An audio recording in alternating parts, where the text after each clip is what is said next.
Hi everyone, this is Sean Rocky and I'm at Mr. Clear Product Launch. And here is the Mr. International Philippines 2018, Kevin Balwalwa.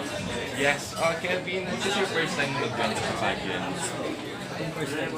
And sino yung nag-inspire sa'yo to enter into pageant? Ang family ko po para ma-achieve ko yung mga pangarap ko kasi bata pa lang ako gusto ko na Nice. So, in terms of show business, gusto mo rin di ba? Maging, tawag ito, maging artista. Sino yung gusto mo makalaunch TV if ever? Nice.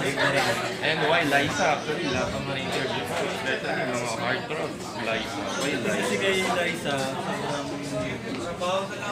Pilipina. Dalagang Pilipina. Sa kanya ko yung nakikita. Wow. And ready ka ba na maging kalab triangle nila? Lisken. Especially, nakatambal siya ngayon kay Enrique. Oo naman. Ready yan.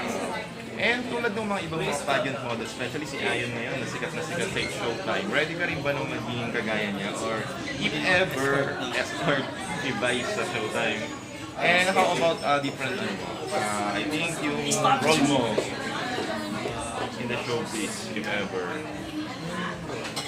Kung gusto mong maging actor ka, will it be rom-com, action star, and kanino mo natay? Joke lang. Sino bang ano mo? And who do you see yourself in the future? Yung mga actor na maybe Filipino actor? Alden. Alden Richard. And why Alden? Ano lang.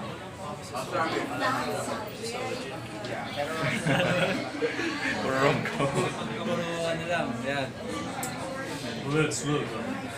Okay, and ako na lang. Siguro na yung talent mo pa na hindi alam ng mga fans mo. Nag-rap ako. Nag-rap. Can you sample ba?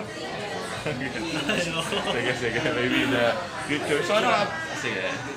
Ano nga abangan natin kay Kevin after nitong ano? Abangan niyo po yung laban niyo sa February. Maganapin dito po sa Pilipinas. Pilipinas. Kaya February, may defined date na ba? Wala po. And ano yung mga preparation mo? For, Nag-undergo po ako ng training. Ganyan. Sa gym.